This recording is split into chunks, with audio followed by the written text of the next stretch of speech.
Hello and welcome, ladies and gentlemen, to the third review of this channel. Today featuring is Call of Duty Black Ops Cold War. I've been learning to keep these reviews short and to the point, so without further ado, let's get into it. Story. I used to be the biggest history buff, loving to learn about wars and historical figures, so playing a game that felt like a historic event come to life was a masterpiece to say the least.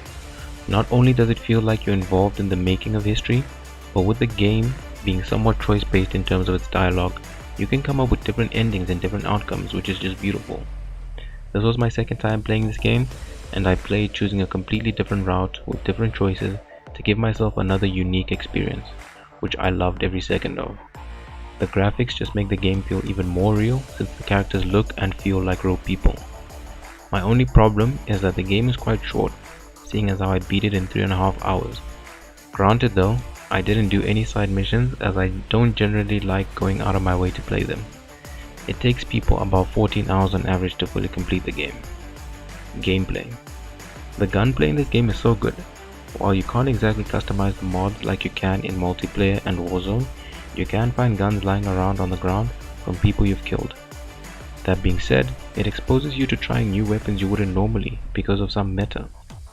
However, some of the sights that come with assault rifles are so bad, like why does a sniper scope have to be on an assault rifle? Movement also feels wonky for the most part, because I'll tap start a sprint just for it to bug out and reset 2 steps in. There is a form of perks you can pick within the game that are tied to your character's personality, which is quite cool too. I just picked the 2 I thought would help me the most, as I usually have a fear of running out of ammo. Your throwables are quite forgettable too though, because they don't do as much as you'd hope against enemies, but that's not that big a deal. There's 5 difficulties to pick from, giving a wide range of audience, a wider range of playstyles, so I played with my normal mode.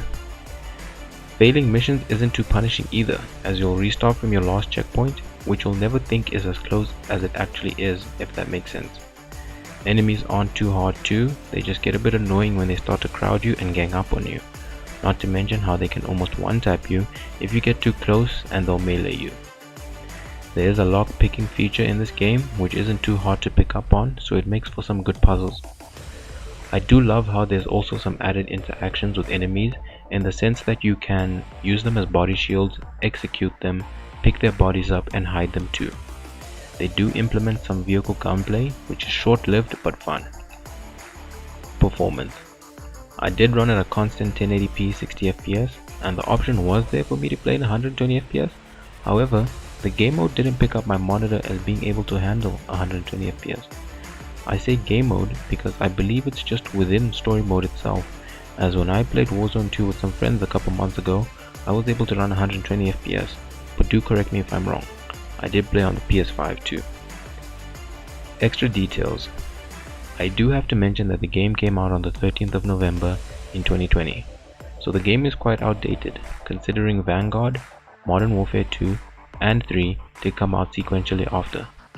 I'm playing it for free using my PlayStation Plus Deluxe subscription, but at the time of recording right now it's going for less than 400 Rand, which isn't too bad considering it's an older game, but I wouldn't recommend getting it full price, which is 1200 Rand for the base game and 1300 for cross-gen bundles.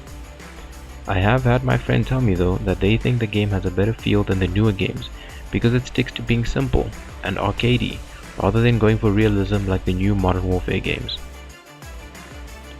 Verdict. Now for what most of you have been waiting for, my rating of the game. Aside from it being so quick and short-lived, I enjoyed it. It didn't overstay its welcome and delivered on all fronts, so with that, I give it an 8 out of 10. The gameplay and story being the 2 aspects that really sold it for me. I want to hear from you guys though, whether you played the games too, or watched along with my walkthrough, what would you rate it? What do you like about the game? What don't you like? Comment down below, as well as drop some suggestions of games you'd like to see me review and walk through in the future. Don't forget to like, subscribe, and thank you all for watching.